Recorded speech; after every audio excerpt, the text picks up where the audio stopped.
We got a great guest for you guys, and then I got great stories. Reagan, should he be on the $50 bill? Rangel steps down. The Eric Massa controversy. Sarah Palin on Leonard. Too many stories. So let's move along. Jesse Galef is the communications director for the Secular Student Alliance. That's interesting. That's why we have him on. Jesse, how you doing, man? Welcome to the Young Turks. Doing well. Thanks for having me on. All right, excellent. So now, my curiosity was piqued when I saw you guys were attending a White House summit. I want to get to that second. First, tell me what the Secular Student Alliance is. We are a national organization which supports secular student groups on campuses. We give them leadership training. We help them organize. We give them resource packets. We organize speakers for them. We're seeing a lot of growth in this exciting time for non-religious Americans, but we are building the movement from college campuses. So what you're telling me is you're godless heathens. That's what you're telling me. Some people have used those words to describe us, but I think secular Americans and non-theists is usually how we like to describe ourselves. Okay, that's probably the better way to go. Okay. So how many college campuses, how many members? I mean, is this thing really blowing up? Oh, it's really exploding recently. In just a few years ago, in 2007, we had 90 campus groups. 2 years later, we had 179. This year, already we have over 210. I think we're at 213. It changes almost every day. That's doubling in 3 years is a pretty big deal. So it turns out Bill O'Reilly was right. You secular progressives are coming. You're coming to our house. We are. I mean, looking at the demographics, you see that this generation coming up right now is the least religious, and I think politicians are recognizing that. They're realizing that as this generation grows up and starts to get involved in politics, they won't be able to ignore us anymore. They're going to need to listen. I think that's what led to this White House meeting last weekend. All right, so let's do the White House meeting. Who went to the meeting, and what was it about? It was organized by the Secular Coalition for America. It's a umbrella group for 10 national non-theistic organizations. The Secular Student Alliance is one of them. And they are in Washington, D.C., and coordinated with administration officials to get this policy briefing. So representatives from these 10 groups from all over the country, I think there were about 60 people ended up showing up representing these organizations, and met with 5 administration officials to discuss our concerns, to have a little conversation with us about and so what are policy. And Jesse, what are your main concerns? Is it, hey, let's make sure we discriminate against religious people? I bet that's what you're about. We went with 3 particular topics. It's preventing religiously based medical neglect for children, military proselytizing. We want to stop and make the climate a little more accepting of religious minorities, and trying to reform the faith-based initiatives.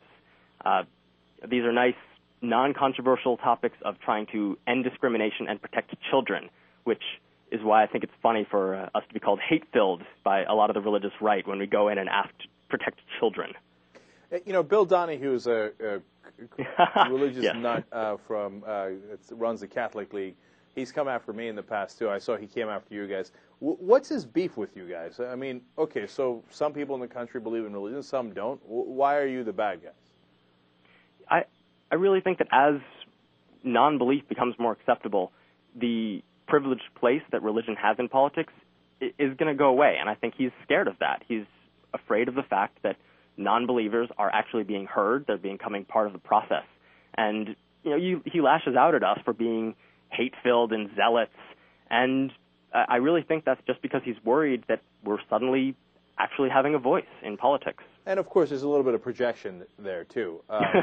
But, Jesse, I want to get to an interesting issue, though, that brings up. And we're talking to Jesse Galef. He's the communications director for the Secular Student Alliance, which is a lot of people are offended if you say you don't believe in religion, because it is religion is such a core of people's identity for so many people. Not for everybody, right. Of course, and maybe not even for most people, but for a lot of people it is. So your very existence, the fact that you say, I don't believe in your religion, offends them. How do you get beyond that problem? Trying to criticize ideas but not people. We can respect people even while discussing the ideas, even while disagreeing with them. And in this country, it's a democracy. We're going to work with each other. There's going to be other groups. we just need to keep fighting for our right to exist and to be part of that discussion. We've been shut out for so long and held out of the process, so it's a major step just to be able to participate, but it's kind of a shame that our mere existence is offensive. I don't know how we can get beyond that besides being respectful to each other and trying to protect the freedom of speech and conscience for everyone, not just for our own groups. And by the way, recent polls have shown that about 14% of the country don't believe in religion. So that's a large minority. And, Absolutely. And today you guys should be celebrating. Rangel steps down as the head of the House Means and Ways Committee, very, very powerful committee. And Pete Stark, the only non-theist in Congress, steps into that very powerful role. Are you guys having a party? Absolutely. Pete Stark, that was actually found by the Secular Coalition for America. They sent out surveys trying to find the highest-ranked official who was non-theistic, and they were surprised to find one person in Congress who was willing to openly state he wasn't religious. There were some others who, in private, said they weren't religious. Pete Stark is the only one who said we could make it public. I think that's a sad statement that there are some closeted non-believers in Congress, but it's our job to get them out. So at Secular Student Alliance headquarters today, there's a little bit of free pizza for everybody, a little bit of a kegger, that kind of thing going on?